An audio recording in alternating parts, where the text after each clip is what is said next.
चिकित्सा अभाव युवकों मृत्यु अभियोग हॉस्पिटल रे उत्तेजना मृतक परिवार को केबे मिलिबो न्याय।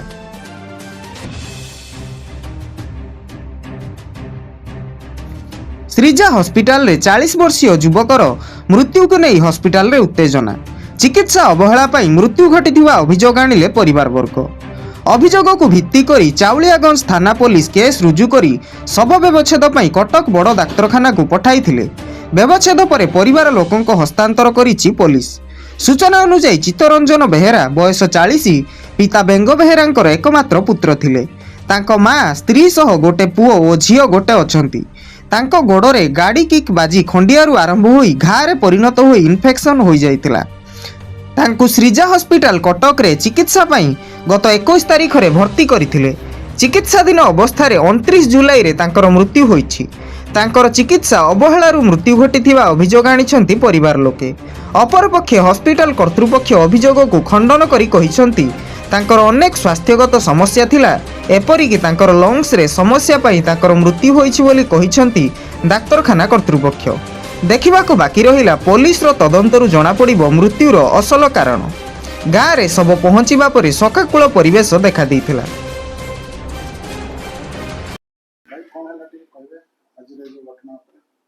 आज घटना है तो 21 तारीख दिन पेसेंट आम पाक आसाला ट्रिटमेंट हाँपाई गोड़े गोटे घा था जोटा कि 4 मास दीर्घ 4 मास तलर से घा तार सुखु नाला से आसला आसला आम डॉक्टर देखिले देखला एडमिशन कराला।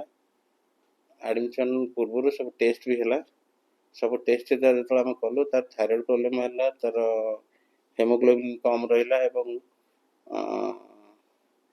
तार यूरिया किडनी माने किडनी भी टी प्रोब्लेम देखेला।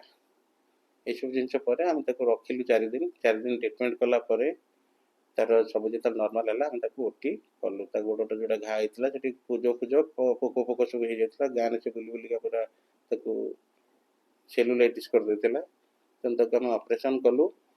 ऑपरेशन कला भी पेसेंट भल था कंडीशन तार भल था काली दिन 12टा गोटे पर्यंत भी से भल था तापर तार टिके लंग्स रे प्रॉब्लम आसला काली लंग्स रे तो प्रॉब्लम आसला आमर जी ट्रिटिंग डॉक्टर थे ओटी करते से इमिडिएटली से आसिक देखिले देखला पर कहले कि जे नहीं टिके पल्मोनरी कॉल दिंतु कि लंग्स डॉक्टर को तेना कॉल देलु लंग्स डॉक्टर आसिक देखिले देखला पर सब ट्रिटमेंट आरंभ है। ट्रिटमेंट आरंभ है सी राति 8टा 9टा पाखापाखि तार बाइकार्बोनेट कम बढ़ीगला एवं जो सेमती लंग्स प्रोब्लेम है सेटा हुए एवं तार ग्लूकोज भी बहुत कमीगला पेसेंट सब प्रकार टेस्ट करथिलु हमें किंतु तार आगु लंग्स प्रोब्लेम थिला बोली से हमहु जणैनी और लंग्स भी आम सब एक्सरे करथिलु सब जिन करथिलु सब ठीक ठाक थिला।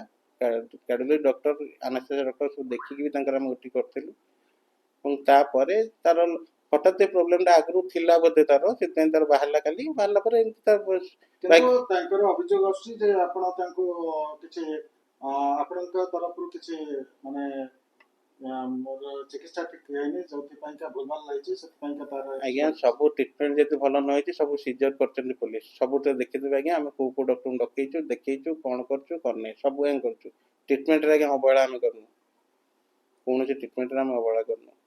सर डेट ऑफ बर्थ कौन से रहला कोन तार लंग्स का प्रॉब्लम है लंग्स प्रॉब्लम है जोटा कि निश्वास ठीक रे नहीं परलानी सेतेन तार प्रॉब्लम है तो जदि निश्वास प्रश्वास नहीं पलाने से तो आपन को कष्ट देतला इमीडिएटली आईसीयू किबा सब इमीडिएटली आईसीयू हम नैछु इमीडिएट आईसीयू नैछु आईसीयू भी तार वेंटिलेटर लगैछु सब काम करछु आज्ञा कोर्ट रे हम ढिला रखिनु।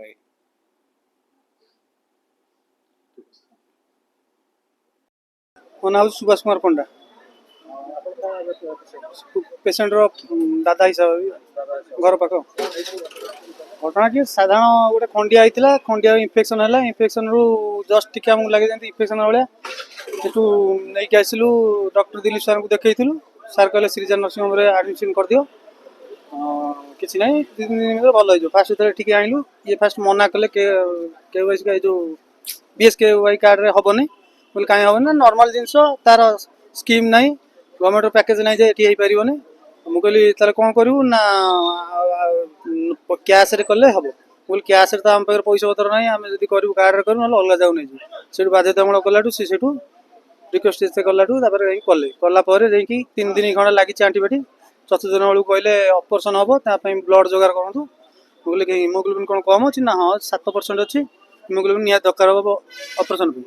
ସେଇଠୁ ହିମୋଗ୍ଲୋବିନ୍ ନେଇକି ଆସିଲି, ଯେତେବେଳେ ବ୍ଲଡ଼ ନେଇକି ଆସିଲା ଭିତରେ ତାପରେ ନେଇକି ତା ପୂର୍ବରୁ ଓଟି ଭିତରୁ ପୁରେଇ ଦେଇଥିଲେ। ଓଟି ଭିତରୁ ପୁରେଇ ଦେଲା ପରେ ମୁଁ କହିଲି ତମେ କ'ଣ ଆଗତୁରିଆ ଓଟି ଭିତରୁ ପୁରେଇ ଦେଲ, ଆମେ ତ ବ୍ଲଡ଼ ଆଣିନୁ ନା ବ୍ଲଡ଼ କାଲି ଲାଗିବ। ସେଇଠୁ ତା ପରଦିନ ବ୍ଲଡ଼ ଲଗେଇଥିଲେ, ସେଦିନ ସନ୍ଧ୍ୟାବେଳେ ଆଣି ପହଞ୍ଚେଇଲୁ। ତାଙ୍କ ନର୍ସ ମାନଙ୍କୁ କହିଲୁ ଯେ ହିମୋଗ୍ଲୋବିନ୍ଟା ଆସି ପହଞ୍ଚିଲା, ଆପଣ ଲଗେଇ ଦିଅନ୍ତୁ। ନା ଆମକୁ ଏତେ ସମୟ ଆମେ 5 ଘଣ୍ଟା ଅପେକ୍ଷା କରିପାରିବୁନି, ସାର୍ ଆସିଲେ ଯାଇକି ସାର୍ ଲଗେଇବେ। ସେଇଠୁ ତା ପରଦିନ ସାର୍ ଆସିଲେ, ସେଇଠୁ ଲଗେଇଲା ପରେ ପୁଣି 2 ଦିନ ପରେ ପୁଣି କହିଲେ ହିମୋଗ୍ଲୋବିନ୍ ଦରକାର ଅଛି। ପୁଣି ତା ପରଦିନ ଯାଇକି ମୁଁ ନିଜେ ଯାଇକି ବ୍ଲଡ଼ ଦେଇକି ଆସିଥିଲି।